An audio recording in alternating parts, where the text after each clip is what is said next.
Hi guys, welcome to my channel daily life routine and spicy cooking. ഇന്ന് നമ്മുടെ ചാനലിൽ ഒരു ഉരുളക്കിഴങ്ങ് ചിപ്സ് എങ്ങനെ മേക്ക് ചെയ്യാൻ നോക്കാം. അപ്പോൾ അതിനായിട്ട് ഞാനിവിടെ ചെറുതായിട്ട് ഇതുപോലെ ഉരുളക്കിഴങ്ങ് റൗണ്ട് ഷേപ്പിൽ കനം കുറച്ച് നമുക്കിതുപോലെ അരിഞ്ഞെടുക്കാം. അരിഞ്ഞെടുത്ത ഉരുളക്കിഴങ്ങ് നന്നായിട്ട് കഴുകി നമുക്കതിലോട്ട് ആവശ്യത്തിന് മുളക് പൊടി, ഉപ്പ്, 2 ചതച്ച വെളുത്തുള്ളി ചേർത്ത് നമുക്ക് നന്നായിട്ട് മിക്സ് ചെയ്തെടുക്കാം. നമുക്കിതിൽ ഒട്ടും തന്നെ വെള്ളം ചേർത്ത് കൊടുക്കണ്ട. എന്തിലോട്ട് വെള്ളം ചേർത്ത് കൊടുക്കേണ്ടത് ഞാൻ ഈ വീഡിയോയുടെ ലാസ്റ്റിൽ പറയാം. അപ്പോൾ മിക്സ് ചെയ്ത് ഒരുപാട് നേരം വയ്ക്കാതെ നമുക്ക് ഉടനെ തന്നെ അടുപ്പിൽ പാൻ വെച്ച് എണ്ണ ചൂടാകുമ്പോൾ നമുക്ക് ഈ മിക്സ് ചെയ്ത് വച്ചിരിക്കുന്ന ഉരുളക്കിഴങ്ങ് ഇതുപോലെ നമുക്ക് എണ്ണയിലോട്ട് ചേർത്ത് കൊടുക്കാം. ചേർത്ത് കൊടുത്ത് ഒരു 5 മിനിറ്റ്സ് ലോ ഫ്ലെയിമിൽ, അതുപോലെ തന്നെ ഒരു 5 മിനിറ്റ്സ് വന്നിട്ട് ഹൈ ഫ്ലെയിമിൽ കുക്ക് ചെയ്ത് നമുക്ക് തിരിച്ചും മറിച്ചും ഇട്ട് കോരിയെടുക്കാം. ഞാനിവിടെ 2 ബാച്ചായിട്ട് ഇതുപോലെ പൊരിച്ചെടുത്തിട്ടുണ്ട്.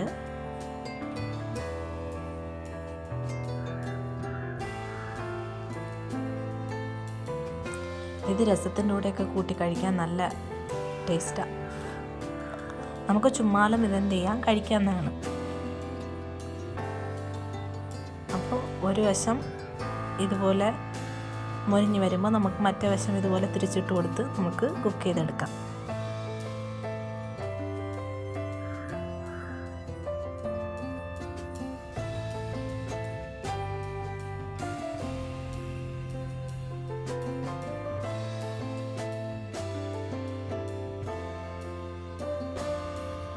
ഞാൻ ഉരുളക്കിഴങ്ങിൽ എന്ത് വെള്ളം ചേർക്കണ്ടെന്ന് പറഞ്ഞെന്ന് വെച്ചാൽ, ഇത് കുറച്ച് നേരം ആകുമ്പോൾ ഇതിൽ നിന്ന് തന്നെ ഇതുപോലെ വെള്ളം എന്ത് ചെയ്യും, ഊറി വരും.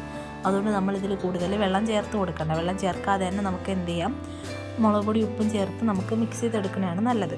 അതുപോലെ ഒരുപാട് നേരം വച്ചിരുന്നാൽ അതിൽ നിന്ന് ഇതുപോലെ വെള്ളം ഒലിഞ്ഞ് വന്ന് നമുക്ക് ആ മസാല ഒന്നും നമ്മളുടെ ഈ പൊട്ടാറ്റോയിലോട്ട് പിടിക്കാതെ ഇരിക്കുക. അതുകൊണ്ട് നമ്മൾ ഉടനെ തന്നെ മിക്സ് ചെയ്ത് ഉടനെ നമുക്ക് എന്ത് ചെയ്യും, ഇതുപോലെ പൊരിച്ചെടുക്കാം.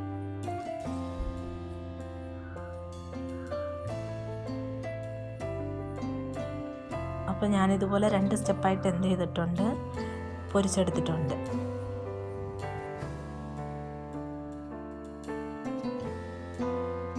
അപ്പോൾ നമ്മളുടെ പൊട്ടാറ്റോ ഫ്രൈ ഇവിടെ റെഡി ആയിട്ടുണ്ട്. അപ്പോൾ ഒരിക്കലെങ്കിലും വീട്ടിലിത് ട്രൈ ചെയ്ത് നോക്കുക. അഭിപ്രായങ്ങൾ കമൻറ്റിലിടുക. അപ്പോൾ ഇതുപോലത്തെ വീഡിയോസിനായിട്ട് ചാനലൊന്ന് സബ്സ്ക്രൈബ് ചെയ്ത് സപ്പോർട്ട് ചെയ്യാൻ മറക്കരുത്. അപ്പോൾ ഓക്കെ, ബൈ, താങ്ക് യു.